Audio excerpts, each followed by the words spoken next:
కానీ ఇప్పుడు అమ్మ చిన్న ఏజ్‌లోనే చనిపోయింది కాబట్టి, ఫస్ట్ అబ్బాయి పుడితే చెల్లెల్ని ఎలా చూసుకోవాలి? ఏదైనా ఇబ్బందుంటే ఎలా మనం దాన్ని షార్ట్ ఔట్ చేసి బయటికి తీసుకురావచ్చు. ఇవన్నీ ఆలోచిస్తాడు అన్న. అదే అక్క ఫస్ట్ పుట్టి, తమ్ముడు తర్వాత పుడితే తమ్ముడికి తెలియదంటుంటారు. తెలీదు.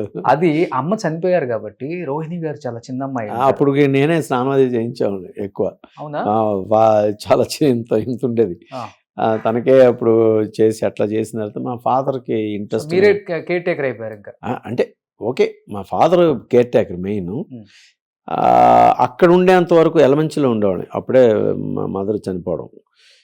దాని తర్వాత మా చెల్లికి నేనే దగ్గరుండి అన్నీ చూడడం, స్నానం చేయించడం కానీ, బట్టేయడం కానీ, తినిపించడం కానీ, అలాగే ఎక్కడికైనా తీసుకెళ్ళడం కానీ, అలాగ ఏంటంటే వన్ ఫైన్ డే మా ఫాదరు నేను బయటికి వెళ్తాను అని చెప్పేసి అంటే మా తాతయ్య గారు కుదరదు, ఆ పిల్లలందరినీ అంటే నా తర్వాత ఇంకా 2 మగపిల్లలు ఉన్నారండి. మొత్తం 4 మెంబర్స్, 5 మెంబర్స్.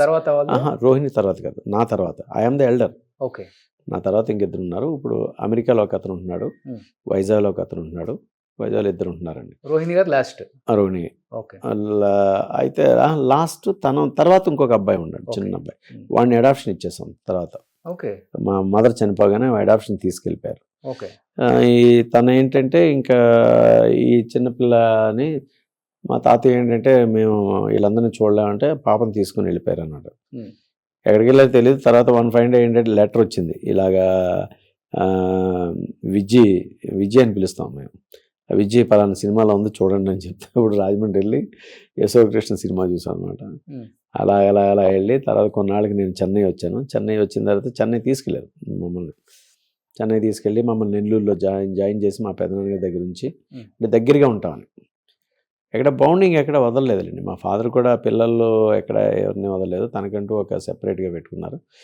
తన హీరో తనకి అంటే తన ప్రొఫెషన్లో ఇందులో ఉందాం అనుకున్నారు. కాకపోతే రోహిణికి ఎక్కువ ఛాన్సెస్ రావడం వలన సాక్రిఫైస్ లైఫ్ అనమాట.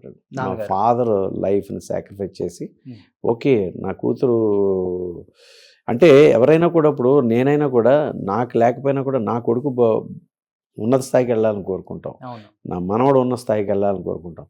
మనం తగ్గినా పర్వాలేదు, మనం ఒక మెట్టు కిందన ఉన్నా పర్వాలేదు, మెట్టు కిందకి వెళ్ళినా పర్వాలేదు, దానికోసం ఏమీ స్ట్రగుల్స్ పడినా పర్వాలేదు, కానీ వాళ్ళు వెళ్ళాలని చెప్పారు. That is the blood relation, the blood emotions.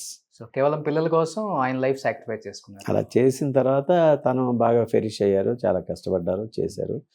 అలాగే నాకు నేను వెళ్ళినప్పుడు నేనేమి ఆయన నాకేమి కాకపోతే స్టార్టింగ్లో కొంచెం అందరినీ పరిచయం చేశారు. తర్వాత అది చేస్తాను. అక్కడి నుంచి నేను ఇంకా జర్నీ చేయడం మొదలు. నాన్నగారు ఇప్పుడు లేరండి, కాలం చేశారు. ఓకే. Second year. ఇప్పుడు చెల్లెలైనప్పుడు కూడా మీకన్నా స్టార్ట్డమ్ ఫస్ట్ వచ్చింది రోహిణి గారు. తనకే స్టార్ట్. ఓకే. తను స్టార్ట్ చూసినప్పుడు చిన్నప్పుడు స్నానం చేసి బట్టలు వేసి పెంచిన చెల్లి ఒక్కసారిగా సిల్వర్ స్క్రీన్ మీద ఒక స్టార్ హీరోయిన్ గా చూసినప్పుడు సో అసలు దానికి మాటలు ఉండవండి, మాటలు ఉండవు, ఏ మాటలు లేవంటాం చూడండి, అలా ఉంటుంది. ఎస్, ఎవరికైనా కూడా అది చేస్తున్నారు. అంత ఇష్టం రోహిణి గారు అంటే. ఇష్టం, బాగా ఇష్టం. ఆడపిల్ల అంటే ఇష్టం బాగా. నా కూతురు లేరు, కొడుకే. అలా ఆడపిల్ల అంటే కొంచెం బాగా చూసుకుంటా. ఇప్పుడు ప్రొఫెషనల్ లైఫ్లో రోహిణి గారికి ఇంత చిన్న రిమార్క్ కూడా లేదండి చూపించడానికి. అన్ని రకాల వేరియేషన్స్, క్యారెక్టర్స్, అది ఇది అన్ని చూపించేశారు ఆడియన్స్కి. అమ్మగా, చెల్లిగా, అక్కగా, హీరోయిన్గా, ఉన్నత శిఖరాలకు వెళ్ళిపోయారు ఇంకా అసలు, నో డౌట్. దాన్ని చూసి చాలా హ్యాపీగా ఫీల్ అయి ఉంటారు అందరూ, రిలేటివ్స్, మీరు కానీ. బట్ పర్సనల్ లైఫ్లో తనకి ఇష్టమైన వ్యక్తిని పెళ్లి చేసుకొని ఒక్కసారిగా డివర్స్ అయ్యి చిన్న ఏజ్లోనే బయటకు వచ్చేసి ఒక చిన్న బాబుని పెట్టుకొని కష్టపడినప్పుడు ఎంత స్టార్లు అయినా కానీ మనం కూడా మనుషులమే, మనకి కూడా ఫీలింగ్స్ అన్నీ ఉంటాయి, ఎమోషన్స్ తట్టుకోలేము, మోరల్స్, ఎథిక్స్, బయట ఏమనుకుంటారు, ఇవన్నీ ఉంటాయి కదా. ఆ టైంలో చెల్లిని చూసినప్పుడు ఏమనిపించింది యాజ్ ఎ బ్రదర్గా? She is a strong person. ఆ మొండితనంతో తను ఏమైనా అంటే సాధించగలదు, చేయగలదు, మనం చెప్పక్కర్లేదు. ఒక్కొక్కసారి నేను చాలా గట్టిగా చెప్తానండి, మనం చెప్పే మాట కొంచెం అంటే ఏమంటారంటే మనిషిని విరిచినట్టు ఉంటుంది, మనిషిని హర్ట్ చేసినట్టు ఉంటుంది. కానీ వాస్తవం చెప్తాను, ఈ వాస్తవంలో ఇలా ఉంటుంది లైఫ్, ఒక 10 సంవత్సరాల తర్వాత ఎలా ఉంటుందని చెప్పేసి చెప్తాం. దాన్ని ఒక్కొక్కసారి తీసుకోరు, దాన్ని ఏ మనిషి తీసుకోరండి, ఎవ్వరు కూడా. అది తీసుకోగలిగే కెపాసిటీ ఉంటే ఈజ్ ద లెజెండ్. అది తీసుకోవాలి. అది అట్లాగా తను కూడా ఏంటంటే తన తాలూకా మోటివేషన్ కానీ తన తాలూకా ఇది కానీ తన ఓన్ సింగిల్గానే వెళ్ళింది, సింగిల్గానే చేసింది. అలాగే నేను కూడా సింగిలే. తనేమి విడిపోతా అన్నప్పుడు యాజ్ ఎ బ్రదర్గా ఏం సజెషన్ ఇవ్వలేదా? కామన్గా ఉంటాయి ఇవన్నీ అందరి లైఫ్లలో, డిసిషన్ తీసుకోకు, కేవలం వాళ్ళిద్దరు విడిపోవడానికి ఆయన ఓన్లీ డ్రగ్ అడిక్షన్ అవ్వటం వల్లే అనేది రీజనా, లేకపోతే వేరే ఈసారి ఎప్పుడైనా కలిసినప్పుడు అడగండి తను, అంటే ఆఫ్ ద కెమెరా అడగండి, ఆన్ కెమెరా కాదు. నేను ఎవరిని కూడా అంటే ఎప్పుడు కూడా కలపడానికి చూస్తాను సార్, ఓకే, కలిసి ఉండాలని చూస్తాను. ఏముంటుంది సార్, దారాన్ని తెంపితే ఒక్క నిమిషం తెంపేయడం చాలా ఈజీ. అవును, దాన్ని అతికించాలంటే బ్రహ్మదేవుడు వల్ల కూడా కాదు, తరం కాదు. తెగే వరకు ఎందుకు తెచ్చుకోవాలి? తెగుతుంది అనుకున్నప్పుడు దాన్ని మనం సామరస్యంగా జాగ్రత్త చేసుకోవాలి. అందుకే ఆడదానికుండా బాధ్యత కానీ, బలం కానీ, ఆవిడ మీద ఉండే గౌరవం కానీ, ఆప్యాయత కానీ, పరితాపం కానీ ఆడవాళ్ళకే ఉంది. వాళ్ళే ఆలోచించాలి. వాళ్ళే ఆలోచించి ఎవరైతే ఇది కాదు, దీన్ని కరెక్ట్ చేసుకోగలం, నేను దేనికైనా సిద్ధపడతాను, మనది అనుకొని మనం జాగ్రత్తగా దీన్ని కూపప్ చేసుకొని అలా నిలబెట్టుకోవాలి అని అనుకుంటే హ్యాపీ. సార్ ఈరోజు డబ్బులు వస్తాయి, డబ్బులు పోతాయి, ఉంటాయి, అది వేరే సంగతి. కానీ ఒక మనిషిని నిలబెట్టడం, ఓ మనిషితో నడవడం, అవును, ఆ మనిషి తాలూకా బిహేవియర్ అటు ఇటు ఉన్న బ్యాలెన్స్ చేసుకుంటూ వెళ్ళడం అనేది స్త్రీ దీంట్లోనే ఉంటుందండి. కానీ ఉన్నారు, చాలామంది ఉన్నారు, 90% చాలామంది, నేను పబ్లిక్లో చాలామందిని చూస్తాను. చాలామందిని చూస్తే నా పిల్లల్ని నేనే చూసుకుంటున్నానండి, నా పిల్లల్ని నేనే చేస్తున్నానండి, సింగిల్ ఇది తల్లులు కానీ, తల్లులే ఎక్కువ. అవును, తల్లులు ఎక్కువ నేను చూస్తున్నాండి. ఎందుకని అడగను, ఎప్పుడైనా చెప్తే ఎందుకు దేనికైందని అడగనండి. అది యువతల వాళ్ళ తాలూకా ఇది ఉండొచ్చు, అవతల వాళ్ళ తాలూకా ఉండొచ్చు. అంతేకాని వాళ్ళదే తప్పని మనం అన్నా కూడా తప్పే, వీళ్ళదే తప్ప ఉండొచ్చు. అలాగా అట్లాంటి చాలా డిస్కషన్స్ అని వన్స్ ఒకసారి మళ్ళీ నేను కలిపిన రోజులు ఉన్నాయి. ఓకే, కలిపి వీళ్ళిద్దరూ తిరుపతి వెళ్ళి గుండు చేయించుకున్న రోజులు ఉన్నాయి. ఇంకా నుంచి హ్యాపీగా ఉంటాం అన్న. ఆల్ ఆఫ్ సడన్ అది మన చేతిలో లేదు. ఎన్ని రోజులైంది మీరు బయటపడటానికి? ఎవరు అది ఏం లేదు, ఆయన బయటపడ్డం అంటే కొంచెం చాలా బాధపడి కాదు ఇది అని చెప్పాము. కానీ ఓకే, కానీ బాధపడితే వచ్చేది కాదు కదా, అది అట్లాగా. ఓకే, వెళ్ళింది. Strong and bold. సో తన క్యారెక్టర్ సినిమాలలో ఉన్నట్టు ఉండరు, రియల్ లైఫ్లో వేరేలాగా ఉంటారు. అంటే స్ట్రాంగ్, తన మోటివేషన్ అది ఏదొచ్చినా తట్టుకోగలదు, దేనైనా కూడా చాలా రిసీవ్ చేసుకుంటుంది. సో యాజ్ ఎ పర్సన్ నాకు చాలా రెస్పెక్ట్ అని బయట చూశాను కాబట్టి. లేదు అంటే మాకు మా ఫాదర్ దగ్గర నుంచి చాలా నేర్పించినాయండి. అంటే ఎక్కడ కూడా నేను కానీ తను కానీ ఎక్కడ కూడా మాకేమీ లేవు. లేకపోవడానికి ఏంటంటే కాండక్ట్ అనేది సర్టిఫికెట్ ఒకటి ఉంటుంది సార్, స్కూల్లో చదివేటప్పుడు కాండక్ట్ సర్టిఫికెట్ లాగా మన బిహేవియర్. నేనున్నాను అనుకుంటే, నేనేమన్నా రాంగ్గా వెళ్ళాను అనుకోండి, మీ చెల్లెలు కూడా ఇండస్ట్రీలో ఉంది కదా అంటారు. అట్లాగే ఏంటంటే మనంగా మనం ఏం చేయాలి, ఎలా ఉండాలని చెప్పేసి మనకేమి ఒకటి ఏదైనా రాయి పడ్డదనుకోండి, రాయి తీసేదానికి ఎవరు రారు, ఆ రాయిని మనమే తీసుకోవాలి. మనం తీసుకోవాలంటే బలం ఉండాలి. ఆ బలం లేనప్పుడు రాయి వేయించుకోకుండా మనం ఉండాలి. అది అని అలాగా వెళ్తూ ఉంటుంది అనమాట అండి. అది గ్రేట్. అసలు రియల్ లైఫ్లో ఇంత బాగా లీడ్ చేస్తున్నారంటే ఒక సంబంధం పెట్టుకొని. ఇప్పుడు ఏం చేస్తున్నాడు బాబు? అల్లుడా ఇది మెడిసిన్ చేస్తున్నాడు. మెడిసిన్ యుఎస్లో ఉన్నాడు. యుఎస్లో. సేమ్ రఘువరన్ గారు లాగే ఉంటాడు కదా, సేమ్ అలాగే ఉంటాడు, హైట్ కానీ. హైట్ అంతా అలాగే ఉంటాడు. వాడు పుట్టిన తర్వాత మేనమామ నేనే చేతుల్లో తీసుకొని వాళ్ళ నాన్నకు చూడలేదు, నేను చూసిన తర్వాత వాళ్ళ నాన్నకి ఇచ్చాను. ఓకే, అంత ఇష్టం. ఆయనకు కూడా చాలా ఇష్టం కదా కొడుకు అంటే, మహా ఇష్టం, చాలా ఇష్టం. తను చనిపోవడానికి కారణం కూడా అదే. అవునా? ఎవరైనా ఇప్పుడు ఏమనిపిస్తుంది అంటే సార్, నా బ్లడ్ నా దగ్గర లేనప్పుడు నేనెందుకు ఉండాలి? నేను పంచిన ఒక బ్లడ్ రిలేషన్ నా దగ్గర లేదు అని అనుకున్నప్పుడు నేనెందుకు నా కొడుకు నా దగ్గర లేడు అనుకోండి, ఐఎమ్ నథింగ్, నాకు అవసరం లేదు. కృష్ణకి ఎక్కువ వెళ్ళిపోయారు ఆయన, కొడుకు దూరం అయిపోయాడు అంతే. ఓకే, అర్థమైంది. బట్ మీరు ఆ మాట చెప్పారు కాబట్టి నేను ఒక క్వశ్చన్ అడుగుతాను. సో పర్సనల్ లైఫ్లో రఘువరన్ గారిని యాజ్ ఏ బావగా మీకు బాగా నచ్చిన క్వాలిటీ ఆయనలో అంటే ఏమని చెప్తారు? ప్రొఫెషనల్గా ద గ్రేట్ యాక్టర్ రఘువరన్ గారు అంటే ఏం చెప్తారు? అతని గురించి చెప్పడానికి ఏంటంటే ఈజ్ గుడ్ పర్సన్ అంటాను. అట్ ద సేమ్ టైం ఏంటంటే అతనిలో ఉండే క్వాలిటీస్, ఎదుటివాడిని అమితంగా ప్రేమిస్తాడు.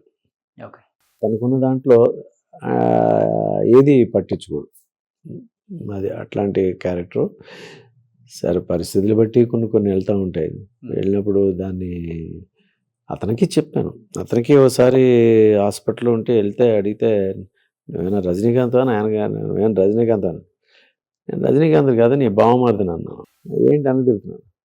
నా భావాన్ని నేను బాగు చేసుకోవడం నా బాధ్యత అన్నాను, నేను చూసుకోవాలి కదా. అట్లా ఆ తర్వాత నాకే ఎక్కువ ఫోన్ చేసేవాడు. ఓకే, ఫోన్ చేసి ఎలా ఉన్నావు బాలాజీ అనేవాడు. ఇట్లా అంటే చేసాం అవన్నీ అనుకోండి, అవన్నీ మామూలే, అది అంతా ఇదేం కాదు. ఆయన చనిపోయే వరకు మీ ఇద్దరు బాండింగ్ బాగుంది, టర్మ్స్ అంతా కూడా బాగుండడం అంటే సార్, మాట్లాడుకునే వాళ్ళని చేసేవాడిని, వాళ్ళ ఇంటికి వెళ్ళేవాడిని, వాళ్ళ మదర్తో మాట్లాడేవాడిని, అందరితో మాట్లాడేవాడిని, రోహిణితో మాట్లాడేవాడిని, అందరితోనూ ఉండేది. ఓకే, ఏదైనా కూడా ఇంకా వన్స్ ఒకసారి అంటే 4 గోళ్ల మధ్యన ఏం జరుగుతుందో మనకు తెలియదు సార్. మనం బయట నుంచి ఎన్నైనా చెప్తాం, బయట నుంచి చెప్పేది వేరు, అక్కడ జరిగేది వేరు. జరిగిన దానికి ఎంతవరకు చేస్తాం, మనం ఎప్పుడో చేతులు గట్టిగా బిగించుకొని ఉండాలంటాం, అలా లాక్కొని పోతా ఉంటే మధ్యలో వేవ్ అనే దాన్ని మనం మార్చలేం కదండి, మైండ్ సెట్ మార్చలేం కదా. అట్లాగా హిందీ తప్పు ఉంది. అట్ ద సేమ్ టైం ఏంటంటే రోహిణిది కూడా కొంచెం అంటే ఇంత స్ట్రాంగ్ పర్సన్గా తను కూడా ఆ ఒక్క విషయంలో కొంచెం ఆలోచించుంటే స్టిల్ ఈజ్ అలైవ్. ఓకే, ఆయన కూడా బతికుండేవాడు ఇప్పటికి. Sure. Okay, full drug addiction sir ఆయన? నాకు సరిగ్గా తెలియదు. వన్ ఆఫ్ ద రీజనే ఓవర్ డ్రగ్స్ తీసుకోవటం, రైట్? అంటే నేను ప్రత్యక్షంగా చూడలేదు, కానీ అందరూ చెప్పేవారు, అందరూ చేశారు, కానీ నేను ప్రత్యక్షంగా చూడలేదు. నేను ఒకసారి అంటే మామూలుగా కలిసాం, చేసాం అంతే. జాలీగా ఉంటారా? జాలీగా ఉంటాడు, అందరికి హెల్పింగ్ నేచరు, మంచి, ఎవరికైనా డబ్బులు కావాలని ఇచ్చేవాడు, అన్ని చేస్తాడు. చనిపోయే టైంకి ఫైనాన్షియల్గా హీస్ ఓకే, నాట్ ఓకే అంత కాదు. తన్ని అదంతా కరెక్ట్ చేసుకుంది రోహిణి. అది ఆ టైంలో తనే నిలబడి మొత్తం అంతా చేసింది. ఓకే, చనిపోయినప్పుడు వచ్చి మొత్తం అంటే కలుసుకున్నారు, మాట్లాడుకున్నారు, కొంచెం అటు ఇటు ఉండేది. కాకపోతే ఏంటంటే ఇది జరిగిన తర్వాత లాస్ట్లో అవతల వాళ్ళకి మళ్ళీ తినే మొత్తం అంతా ఇచ్చేసి, తినే మళ్ళీ బ్యాక్లాగ్లో వెళ్ళిపోయి తిని మళ్ళీ అక్కడి నుంచి మళ్ళీ స్టార్ట్ చేసుకుంది. కష్టపడ్డది, బాగా కష్టపడ్డది, వదలలేదు చనిపోయే వరకు. అతను వదలలేదులేండి, అంటే ఎంతైనా ఉంటుంది కదా. ఒక బాబు దూరం అయ్యాడని ఒకటి ఆయనకి తప్పేముంది, ఆమె కూడా బాబు చెడిపోతాడే ఉన్న ఒక ఆలోచన ఉండొచ్చు యాజ్ ఎ మదర్గా. అది మనకి అంటే ఇన్నర్ మనకి తెలియదు కదా, మనకి అంత లేదు. కొన్నాటి వరకు కొంతవరకే వెళ్తాం, అంతకుమించి మనం వెళ్ళకూడదు. ఓకే, మీ ఇద్దరికి టర్మ్స్ బాగున్నాయి సార్? మీకు చెల్లెలు బాగానే ఉంటాయండి, కలవటం లేదు, కలుస్తాము, చేస్తాము. ఇప్పటికి వస్తే నేను ఎలా ఉంటే నేను మాట్లాడతాను, నేను మాట్లాడి ఎలా ఉన్నావు ఏంటి అని చెప్తాను. అడిగితే ఇలా ఇలా బిజీగా ఉన్నానమ్మంటది, లేకపోతే ఇట్లా ఎట్లా అంటది. ఎవరు బర్త్డేకి ఫోన్ చేస్తాను, ఇక్కడికి వస్తే ఇక్కడ కలుస్తుంది, ఫోన్ చేస్తుంది, వీలుంటే వెళ్తాను, లేదంటే వెళ్తుంది, లేదా తను వస్తుంది, ఇంటికి వస్తారు. ఇంటికి వస్తుంది, కలుస్తుంది మా అమ్మ. అదేం లేదండి, ఏముండే భేదాభిప్రాయాలు రావడానికి ఏముంటాయి. ఇప్పుడు అందరం దాటిపోయాను సార్. 50 దాటిన తర్వాత 60 దాటిన తర్వాత ఏమి పెట్టుకోకూడదు అసలు మనిషి. అందరితో కామన్గా వెళ్ళిపోవడం. ఎవడైనా కూడా ఏం పెట్టుకున్నా కూడా ఏమీ రాదు అసలు. మనకి మనమే చంపుకున్నట్టు అవుతాం, మనకి మనమే దెబ్బ తీసుకున్నట్టు అవుతాం. ఏముంటుంది, ఏమున్నది, తనకి ఇష్టం ఉంటే తను మాట్లాడుతుంది, మనకి ఇష్టం అయితే మనం మాట్లాడతాం, కలుస్తాం ఫంక్షన్స్లో, లేకపోతే ఇది కష్టం వస్తే కష్టం వచ్చిందని చెప్తాం, సుఖం వస్తే సుఖంగా ఉన్నాం, ఇలా ఉంది అందరం గ్యాదర్ అవుతాం. అది అంతే, అంతకు మించి ఉండదు. ఎవరైనా అంతే. ఎవరైనా రేపొద్దున అదే బౌండింగ్లో వెళ్ళాలి, అదే బౌండింగ్లో వెళ్తే హ్యాపీగా ఉంటారు, హెల్తీగా ఉంటారు. ఓకే. సో మీ ఇద్దరు కాంబినేషన్లో వర్క్ చేసిన సినిమాలు ఉన్నాయా?